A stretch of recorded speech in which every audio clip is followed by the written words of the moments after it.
नमस्कार विद्यार्थियों, आज हम फिजिकल केमिस्ट्री का नेक्स्ट टॉपिक जो है हमारा ऊष्मागतिकी के प्रथम नियम की व्युत्पत्ति को पढ़ रहे हैं। उससे पहले हमने आंतरिक ऊर्जा के बारे में पढ़ लिया था, आंतरिक ऊर्जा के गुण पढ़ लिए थे और उसी क्रम में हमारा जो नेक्स्ट टॉपिक आता है वो आता है ऊष्मागतिकी के प्रथम नियम की व्युत्पत्ति। तो यहाँ पर लिखते हैं अपना टॉपिक ऊष्मा गतिकी के प्रथम नियम का गणितीय निरूपण। गणितीय निरूपण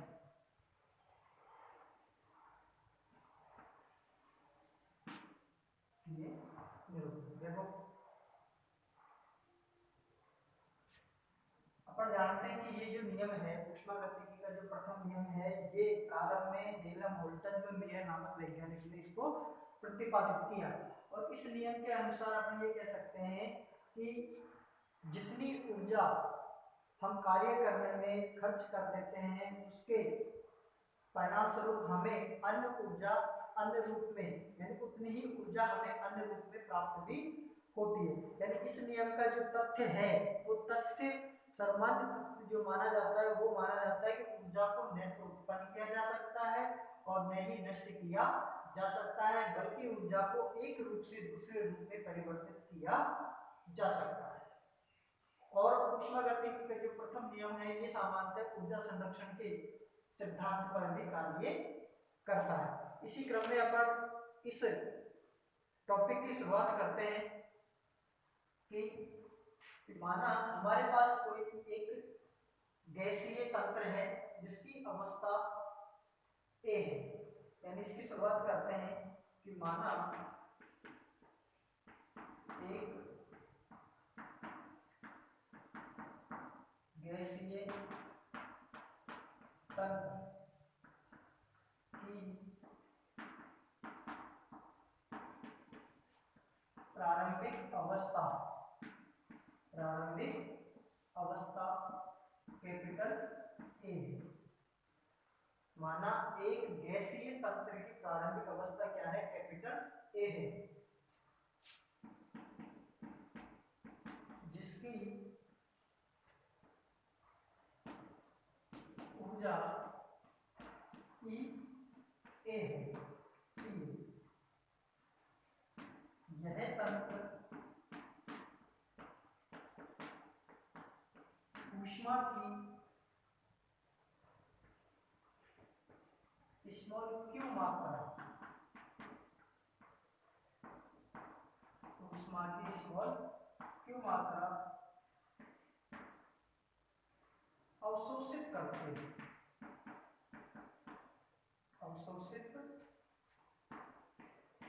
करके अवस्था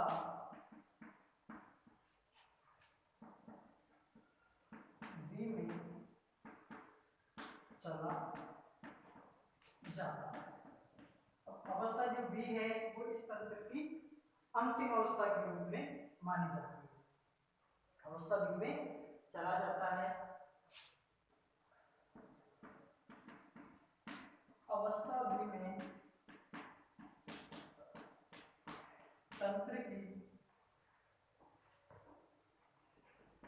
ऊर्जा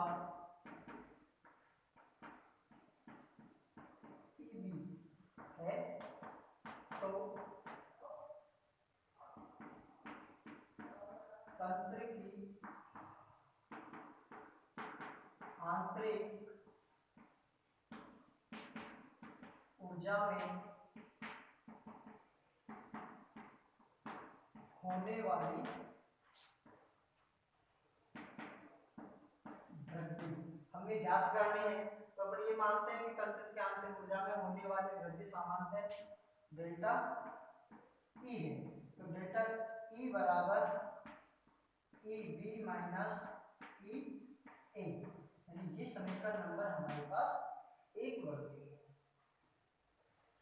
अब इसी क्रम में अपन ये मानते हैं कि माना तंत्र की आंतरिक ऊर्जा में जो वृद्धि होती है उस दौरान तंत्र को कार्य भी करना पड़ता है। तो हम यहाँ पर लिखेंगे माना तंत्र द्वारा ऊष्मा अवशोषित करने पर तंत्र द्वारा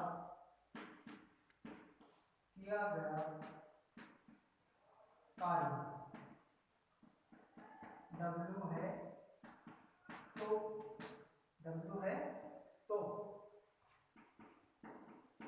तंत्र द्वारा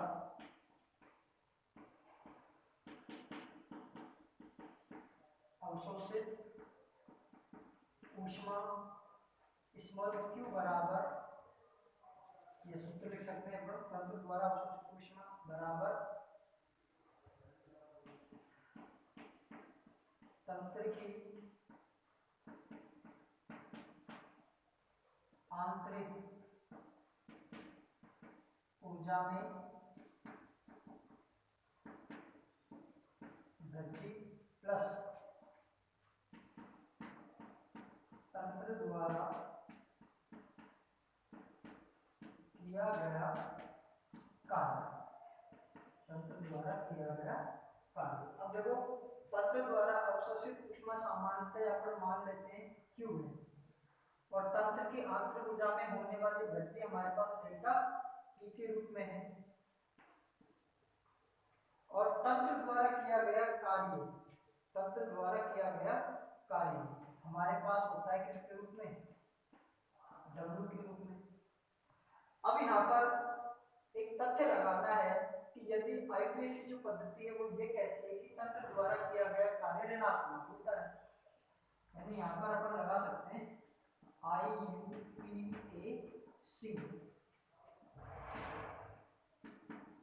पद्धति में तंत्र द्वारा किया गया कार्य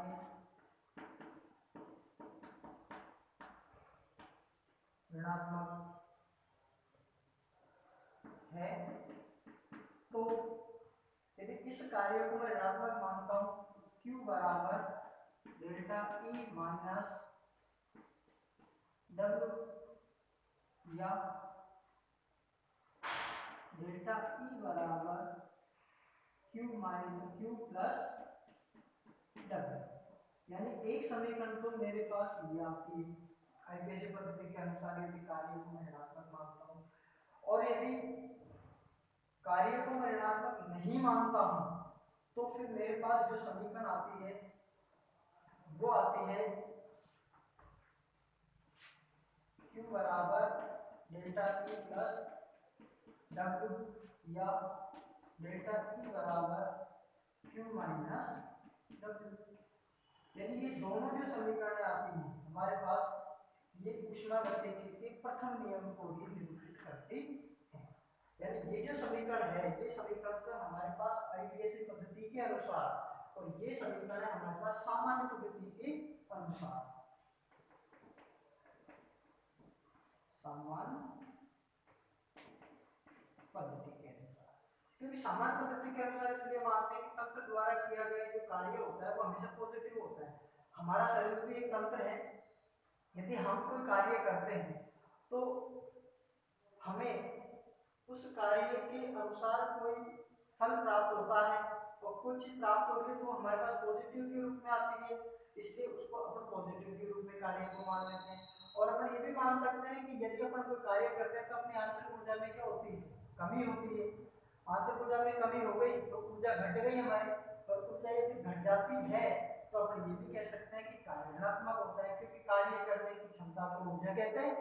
जब ऊर्जा ऋणात्मक है तो फिर कार्य भी क्या होगा, ऋणात्मक होगा। तो आईपीएसी पद्धति के अनुसार तो ये फैक्टर चलता है, और सामान्य पद्धति के अनुसार ये फैक्टर।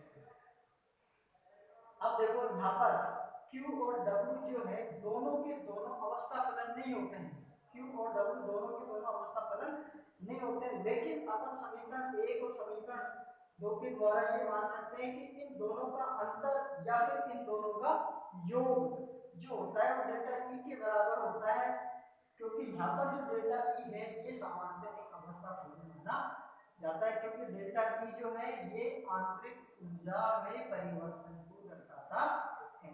इस प्रकार से हमारे पास जो टॉपिक है हमारा ऊष्मागतिकी के प्रथम नियम का गणितीय निरूपण ये समाप्त होता है। एक बार पुनः देखिए इसको, अपन ने माना है कि माना एक गैसीय तंत्र की प्रारंभिक अवस्था A है, यानी कोई गैसीय तंत्र अपनी प्रारंभिक अवस्था A में है जिसकी ऊर्जा E है। जैसे अपन है खाना खाने से पहले वो अपनी प्रारंभिक अवस्था को शो करेगा, उस दौरान उस अवस्था को अपन मान लेते हैं। खाना खाने के बाद नहीं, खाना खाने से पहले में कितनी एनर्जी है। अब ये तंत्र ऊष्मा की कुछ मात्रा अवशोषित कर लेता है, यानी इतना भोजन अपन ने कर लिया, इतना भोजन करने के बाद में हम अवस्था बी में चले जाते हैं, एनर्जी मिल जाती है। अवस्था बी में तंत्र की एनर्जी क्या है, Eb है। अब तंत्र के आंतरिक ऊर्जा में होने वाली वृद्धि डेल्टा E बराबर Eb माइनस Ea होगी, क्योंकि इतनी एनर्जी चाहिए हमें कार्य करने के लिए। माना तंत्र द्वारा ऊष्मा अवशोषित करने पर तंत्र द्वारा किया गया कार्य W है, तो तंत्र द्वारा अवशोषित ऊष्मा बराबर तंत्र की आंतरिक ऊर्जा में वृद्धि, कितनी वृद्धि हुई और तंत्र द्वारा किया गया कार्य कितना है। तो उस चीज को अपन यहाँ पर इस तरीके से फैक्टर के रूप में ले सकते हैं और इसको सरल कर सकते हैं। इसी क्रम में देखो अपन एक दो लाइनें और जोड़ सकते हैं इसमें।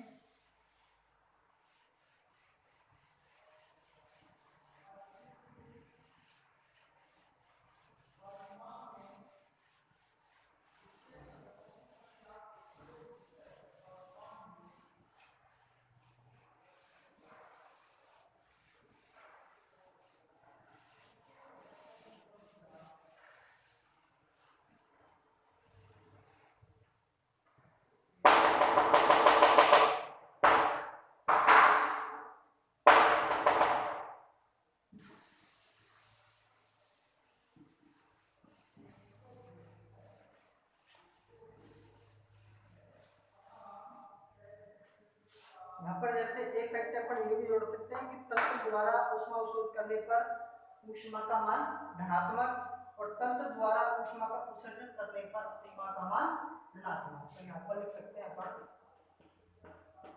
तंत्र द्वारा ऊष्मा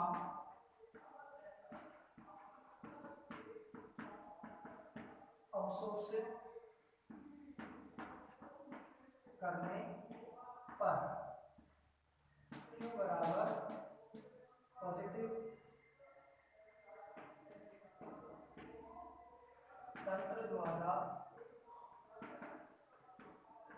ऊष्मा उत्सर्जित करने पर Q बराबर नेगेटिव। इसी तरीके से तंत्र द्वारा ऊष्मा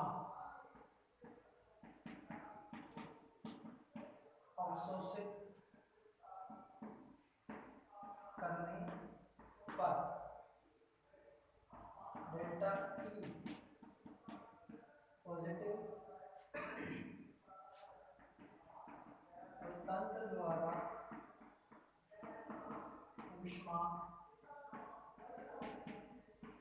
उत्सर्जित करने पर डेल्टा E बराबर नहीं। ठीक है, इस प्रकार से इस पूरे प्रकरण में जो कार्य हमारे पास प्राप्त होता है या आंतरिक ऊर्जा में होने वाली जो वृद्धि होती है उसे अपन लिख सकते हैं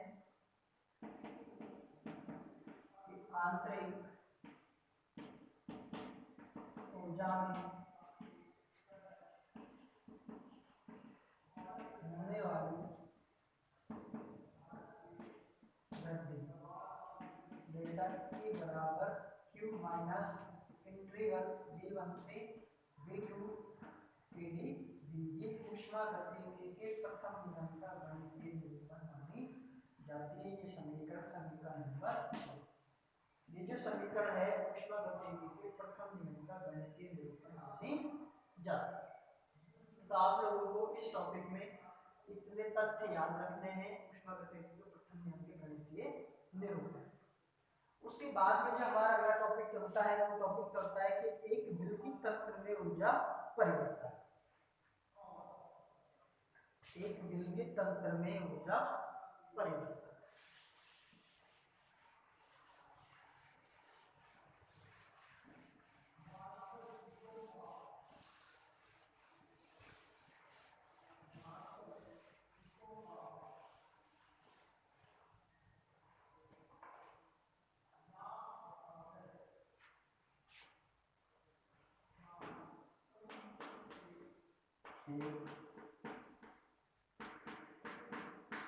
विलगित तंत्र में ऊर्जा परिवर्तन। अब जो विलगित तंत्र के बारे में अपन सामान्य जानते हैं कि विलगित तंत्र ऐसा तंत्र होता है जो अपने तनवी से ऊष्मा का विनिमय नहीं करता है। तो यहाँ पर लिख देंगे विलगित तंत्र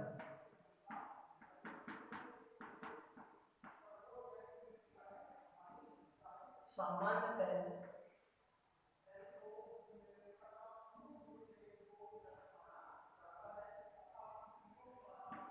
अपने परिवेश से, विलगित तंत्र सामान्यतः अपने परिवेश से ऊष्मा का विनिमय नहीं करता है। अतः विलगित तंत्र के लिए Q बराबर 0। तब अपन ये मान सकते हैं, तब ऊष्मा गतिकी के प्रथम नियम से, ऊष्मागतिकी का प्रथम नियम क्या है? डेल्टा E बराबर Q माइनस W, या फिर मानते हैं डेल्टा E बराबर Q प्लस W। दोनों समीकरणों के अकॉर्डिंग लिखते हैं। Q बराबर 0,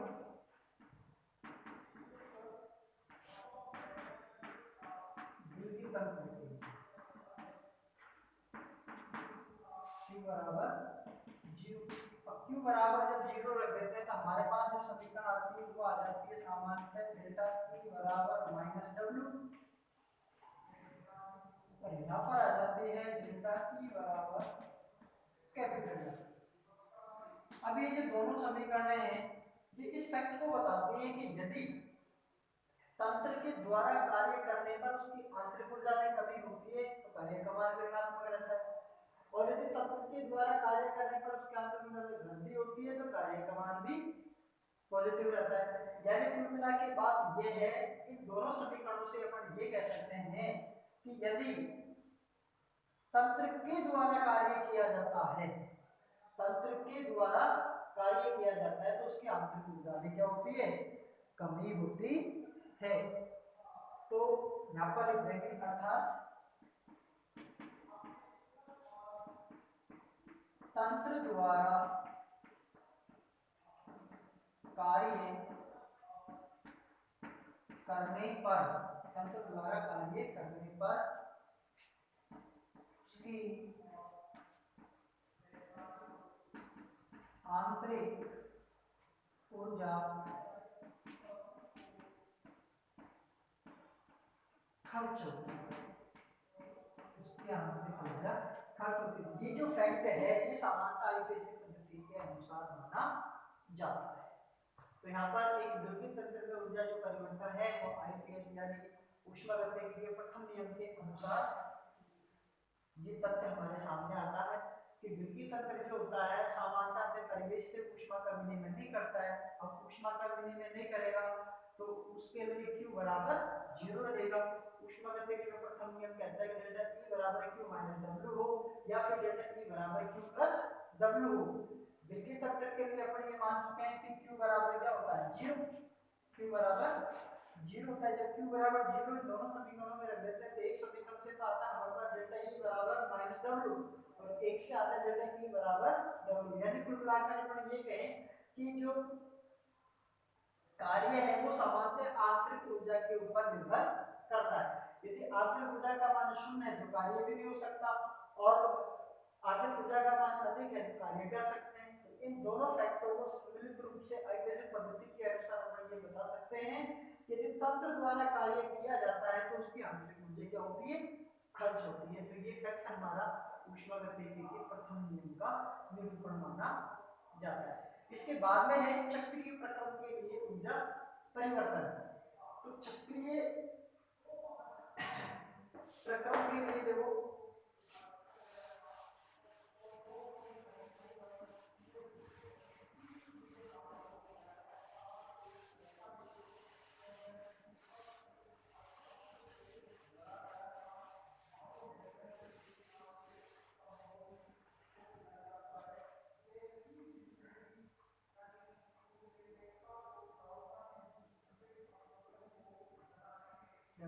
चक्रीय प्रक्रम के लिए ऊर्जा परिवर्तन।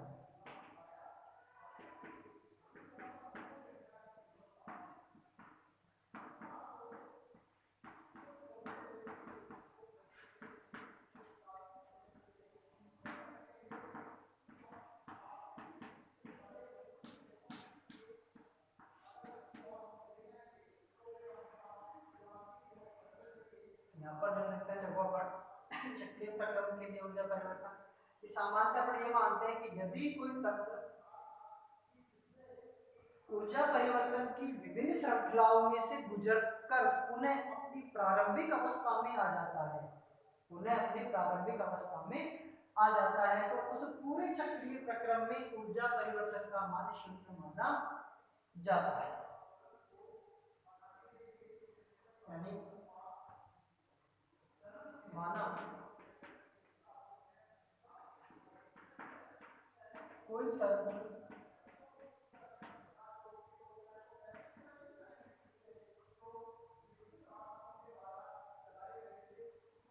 अवस्था परिवर्तन अवस्था परिवर्तनों की श्रृंखला से गुजरते हुए अवस्था परिवर्तन की श्रृंखला से गुजरते हुए पुनः अपनी प्रारंभिक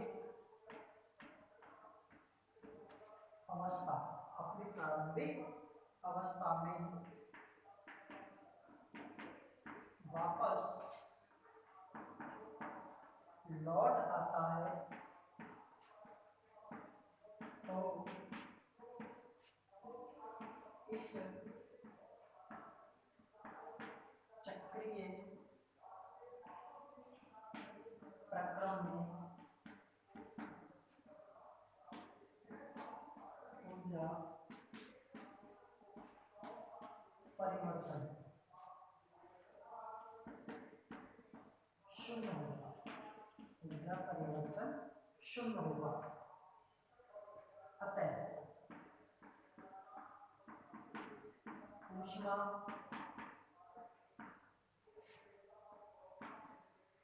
गतिकी के प्रथम नियम से, अतः ऊष्मागतिकी के प्रथम नियम से, अब ऊष्मागतिकी का प्रथम नियम है डेल्टा E बराबर Q माइनस W। चक्रीय प्रक्रम के लिए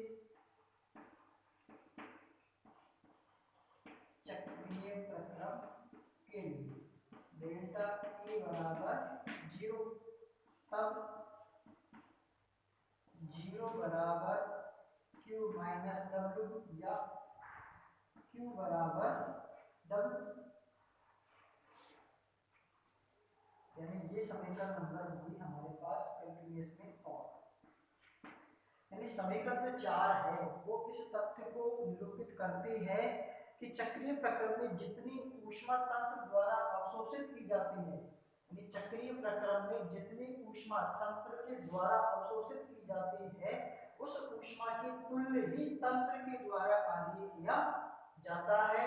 उससे अपन कम कर सकते हैं, लेकिन जितनी ऊष्मा अवशोषित की जाती है उससे अधिक कार्य अपन संपन्न नहीं कर सकते। उसके बराबर भी किया जा सकता है या उसके समतुल्य कार्य किया जा सकता है, लेकिन उससे अधिक कार्य नहीं किया जा सकता। ये चक्रीय प्रक्रम की शर्त होती है। चक्रीय प्रक्रम के लिए ऊर्जा परिवर्तन का मान यहाँ पर इस रूप में हमें प्राप्त होता है।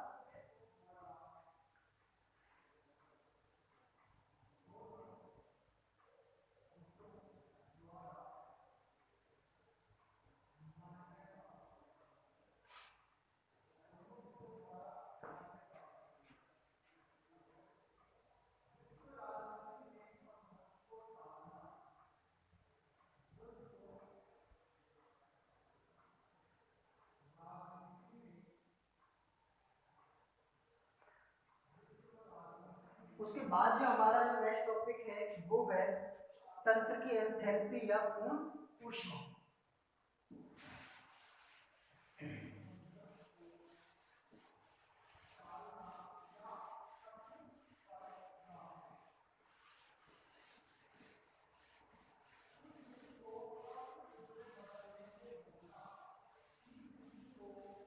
तंत्र की एंथैल्पी या पूर्ण ऊष्मा।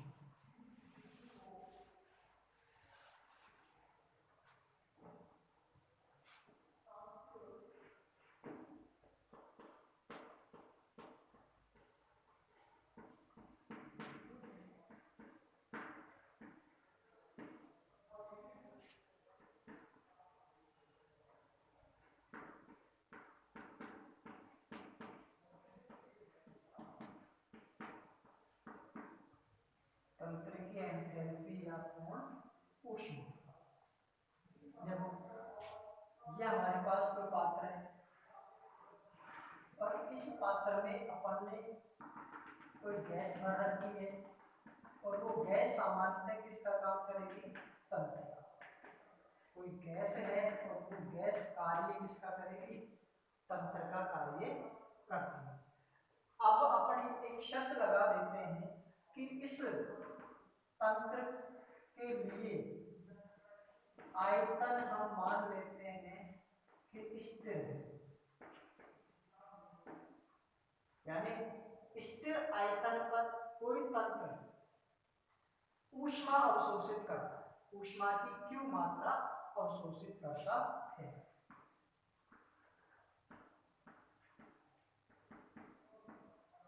अवशोषित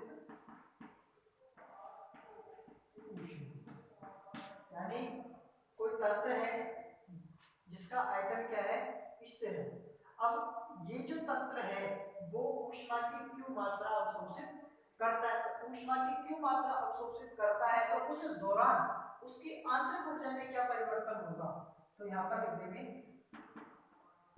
आंतरिक ऊर्जा में परिवर्तन। तो आंतरिक ऊर्जा में जो परिवर्तन है वो अपन निकालते हैं ऊष्मागतिकी के प्रथम नियम के गणितीय समीकरण से। तो यहाँ पर लिखेंगे हम ऊष्मा गतिकी के प्रथम नियम की समीकरण से। ऊष्मागतिकी का प्रथम नियम की समीकरण होती है डेल्टा T बराबर Q माइनस W। अब जब आयतन का मान स्थिर है तो यहाँ पर W बराबर होता है P डेल्टा V। अब आयतन का मान स्थिर है, डेल्टा V बराबर 0 है। तो डेल्टा V बराबर 0 है तो हम जानते हैं कि W का मान क्या हो जाएगा? जीरो हो जाएगा, W का मान जीरो हो जाएगा, तो फिर इस समीकरण से अपन लिख सकते हैं कि डेल्टा E बराबर Q। अब ये Q जो है स्थिर आयतन पर है, किस पर है, स्थिर आयतन पर है, तो यहाँ पर अपन इसको मान सकते हैं कि ये जो Q है स्थिर आयतन पर अवशोषित ऊष्मा है, तो QV के रूप में ले लें।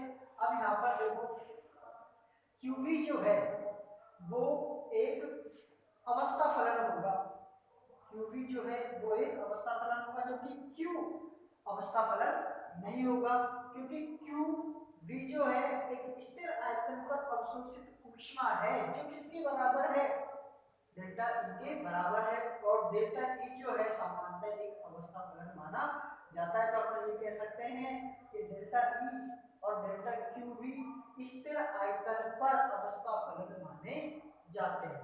तो ये जो फैक्ट आता है हमारे पास आता है प्रथम वाले तथ्य से, ठीक है।